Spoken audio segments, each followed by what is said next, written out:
Bah voilà, bah c'est l'autorisation d'Allah. Vous pouvez l'élever et devez finir à l'intérieur parce que si elles doivent tomber enceintes, eh bah c'est que Allah l'a décidé. Mais est-ce que vous avez conscience aussi que il y avait un contexte aussi à chaque fois? Il y a tout Oui, le bah il y temps a un un contexte pour veiller contexte. les femmes. Oui, c'est bien. Mais il y a un contexte Oui, historique à c'est chaque fois. C'était en temps oui, de guerre c'est sûrement. bien. Il y a tout le C'est temps en un temps de guerre, contexte. on a le droit de veiller les femmes, les rendre enceintes et les vendre après. Il y a pas de souci. Et certaines conditions derrière, c'est qu'il y a quelque chose derrière. Évidemment qu'à l'heure actuelle, oui, mais il y a toujours un contexte, c'est ça le problème.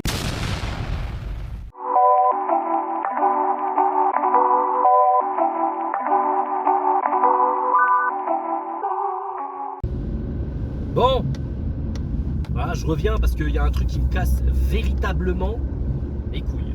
Voilà, je vais vous le dire, ça me saoule.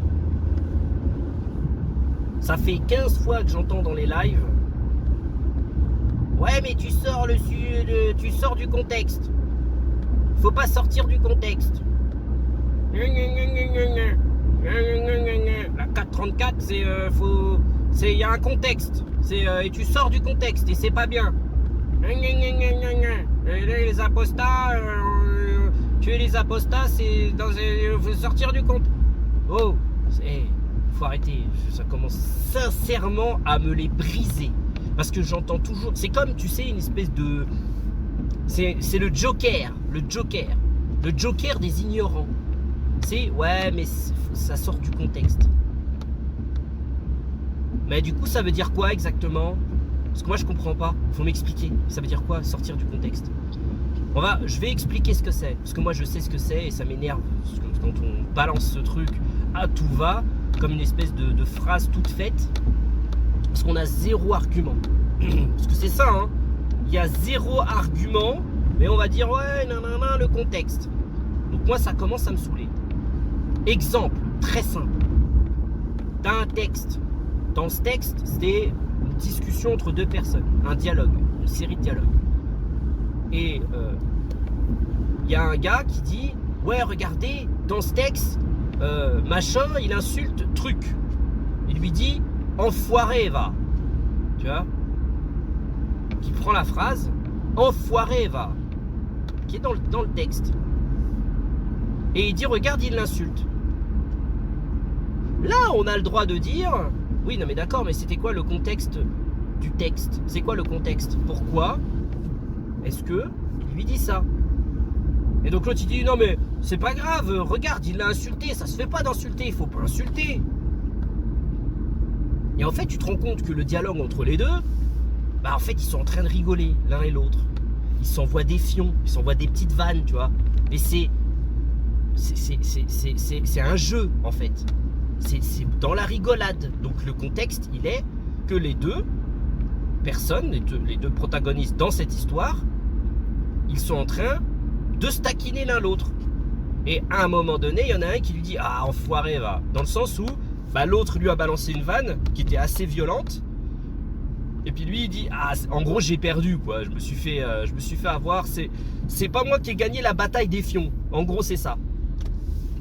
Donc quand tu sors la phrase du contexte, du coup tu prends une phrase qui dans un certain contexte pourrait être considérée comme étant une insulte gratuite et méchante, mais dans un autre contexte pourrait être considérée comme étant simplement une vanne. D'accord? C'est ça que ça veut dire quand on sort une phrase du contexte. Ok? Donc quand on veut avoir l'information sur un texte pour le contexte du texte, bah on va regarder le texte et on va vérifier dans quel contexte ce texte a été écrit. Tout simplement. C'est tout simple, hein. Il n'y a pas besoin de chercher midi à 14h.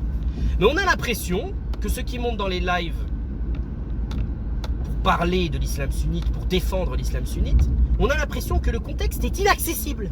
Voilà, le contexte, il est où le contexte? Il est parti? Il a disparu le contexte? On peut pas le savoir. Donc, ce que tu dis est faux parce qu'on ne connaît pas le contexte. Ah si madame, on le connaît le contexte. Ça s'appelle As-Sabab an-Nuzul. Les raisons de la révélation. Chaque verset est descendu à une certaine période de la révélation du prophète. Et donc on connaît le contexte à chaque fois. On sait On peut expliquer. Et on connaît le contexte. Donc il suffit de lire le contexte. Et quand on lit le contexte, on a l'info. Et quand c'est écrit dans le texte qui t'annonce le contexte, tu peux pas revenir en arrière, tu peux pas réinterpréter par-dessus et essayer de retrouver encore un autre contexte. Il n'y a pas un contexte du contexte. Faut arrêter les conneries. Ça commence à me saouler. Quand tu as un texte de loi dans le Coran où Allah parle directement aux croyants et leur dit « Dans telle situation, faites cela. Dans telle situation, faites ceci. » De quel contexte tu nous parles? Ya Rabbi! Le contexte, il est énoncé dans la loi. Il n'y a pas besoin de rajouter un contexte au-dessus. Le contexte, il est énoncé dans la loi. On va prendre la 434. La 434, elle dit quoi? Que les hommes ont autorité sur les femmes parce que Allah, dit clairement dans le verset, les a favorisés. Il leur a accordé une faveur à ceux-là sur celle-ci. Il a accordé des faveurs aux hommes par rapport aux femmes. Donc les hommes ont autorité sur les femmes. Il est là le contexte. Il est en train de t'expliquer que dans une famille, dans un mariage, l'homme a autorité sur la femme. C'est ça le contexte. Le contexte, c'est dans le cadre d'un mariage, voici mes paroles. Bah, c'est ça le contexte. Il n'y en a pas 12 000. Tu veux parler de quel contexte? Un contexte historique? Un contexte de quoi? Ça change en fonction de l'endroit? Si t'es en Chine, c'est pas pareil? Si t'es au Rwanda, c'est pas la même chose? Dans tous les pays du monde, toutes les sociétés humaines, tous les êtres humains se marient. Donc dans l'islam, il y a aussi le mariage. Et dans le mariage, Allah il descend un verset, il te dit. Et on va regarder. Après, il faudrait regarder Sabab el-Nuzul. Mais Sabab el-Nuzul, le contexte de la révélation de ce verset, il est clair. Il y a des hadiths sahih qui parlent de ça. Et où le prophète a reçu des femmes qui se plaignaient de leur mari parce que leur mari les frappait. Je vous laisserai vérifier. De toute façon, dans tous les lives, à chaque fois, ils les donnent, ces hadiths. J'ai même plus besoin de... Ça sert à rien, ils savent très bien. Ils balancent cette phrase, le contexte, comme si c'était un pouvoir magique. Comme si le Coran, en fait, c'était une espèce de texte écrit, ça parle de la métaphysique, tu vois, ça parle de la physique quantique. Tu sais, il faut 12 ans de diplôme pour comprendre le contexte. Il n'y a pas plus simple. C'est un texte de loi, comme un texte de loi, où Allah te dit ce que tu dois faire dans un contexte de mariage. Point. Il est où le problème? Tu veux chercher quoi d'autre? Et quoi, ça s'annule quand tu sors de l'Arabie Saoudite? Quand tu n'es plus en Arabie au 7e siècle, le texte n'est plus valable. Bah, excuse-moi, si c'est le cas, c'est plus un dieu alors. Il t'a balancé, c'est juste des mecs qui ont balancé des lois à un moment donné. Faut arrêter de prendre les gens pour des cons. 5 minutes. Donc cette histoire de contexte n'a pas lieu d'être. Là, dans la 434, c'est marqué tout simplement le contexte, il est écrit dedans. Donc on le sort pas du contexte là, le verset. C'est le verset en lui-même, c'est le contexte. Il est dedans. Les hommes ont autorité sur les femmes en raison des faveurs que Allah a placées aux hommes par rapport aux femmes. C'est tout. Il a donné des faveurs aux hommes par rapport aux femmes. Donc, c'est l'homme qui est le chef. Il a autorité sur elle. Donc, la femme vertueuse est obéissante à son mari et doit protéger ce qui doit être protégé dans le foyer. Donc en gros, c'est elle la gardienne du foyer quand le mari est absent. Quand il va travailler, quand il est ailleurs. Avec la protection d'Allah, bien évidemment. Hein? Allah, il lui a pas donné un katana et une kalachnikov pour se défendre. Il lui a dit, t'inquiète. En gros, c'est ça. Bon, et quand tu as compris ça, après, il y a quoi? Et si vous craignez sa désobéissance, si jamais tu commences à penser que ta femme, elle va pas vraiment obéir à ce que tu veux, à tes ordres, parce que tu es son maître, tu es le patron. C'est ça que ça veut dire. Le contexte, il est clair. Si vous craignez sa désobéissance, exhortez-les. Donc en gros, tu as une explication avec elle. Tu lui dis clairement les choses. Tu me casses les couilles parce que tu n'écoutes pas ce que je te dis. Maintenant, tu écoutes ce que je te dis. Là, normalement, la femme, si elle est pieuse, elle se remet en question. Ok, désolé mon chéri, oui, pas de souci. Ce soir, on va faire des galipettes. Voilà. C'est tout. Et si elle n'a pas compris, malgré que tu l'engueules, alors éloignez-vous d'elle dans leur lit. Bon, cette phrase est chelou. La traduction est un peu bizarre. Mais ce que ça veut dire, c'est simplement faites chambre à part. Voilà, donc le mec, il va dormir sur le canapé pour lui montrer qu'il n'est pas content. Il va aller dormir sur le canapé. Il va aller ailleurs. Il va aller voir des potes, il va faire autre chose. Donc en gros, il l'ignore. Tout simplement. Et enfin, pour terminer, si elle n'a toujours pas compris après ça, frappez-les. Et encore une fois, vu que Allah, dans sa grande sagesse, n'a pas daigné pris le temps, il n'a pas pris le temps, il n'a pas daigné prendre le temps de donner des détails et d'expliquer comment ce que ça veut dire frapper, il a juste mis ça comme ça et démerdez-vous. Démerdez-vous avec cette phrase. On dirait qu'il le fait exprès, hein. On dirait qu'il le fait exprès. Voilà. Donc, si tu veux avoir plus d'explications, tu es obligé d'aller voir les savants qui comprennent comment ça marche, qui connaissent les hadiths. Donc, tu as Ibn Kathir, tu as Tabari, et puis tu as tous les hadiths sahih sur la question. Et donc, ça te donne des détails. Parce que frapper-les, c'est vachement générique quand même. Hein.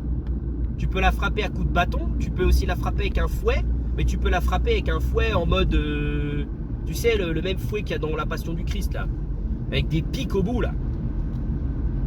Bon, là, ta femme... hein, la turlute, ça va être compliqué si elle est morte, hein.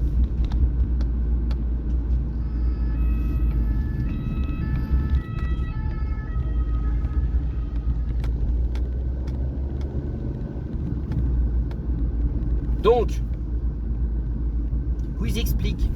Ok, tu peux frapper.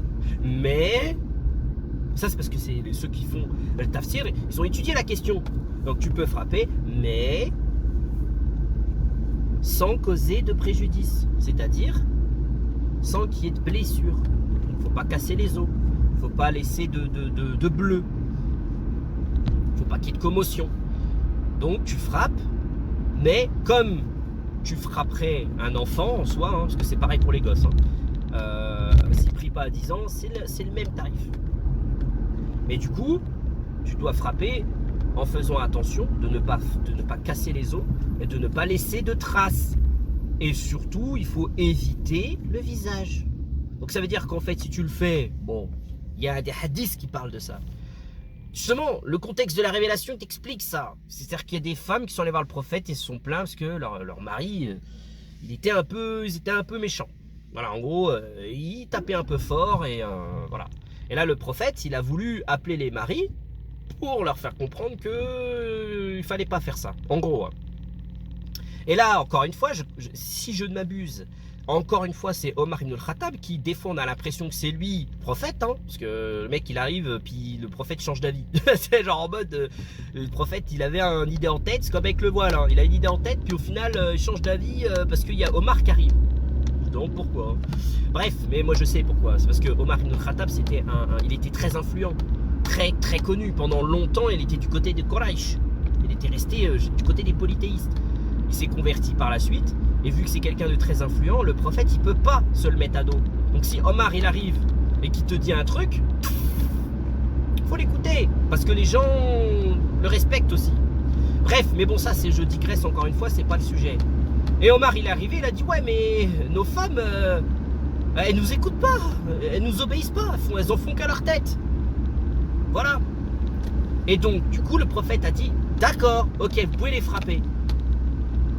Mais aux maris qui sont allés trop loin, il leur a dit, sachez que vous n'êtes pas meilleur qu'elles, vous n'êtes plus meilleur qu'elles. Donc en gros, qu'est-ce qu'ils ont dit les fuqaha, qu'est-ce qu'ils ont dit les savants par rapport à ces hadiths-là? Parce qu'il y en a d'autres. Il y a un autre hadith où le prophète, dans son discours d'adieu, il dit, craignez vos femmes en vos demeures car elles sont comme vos captives.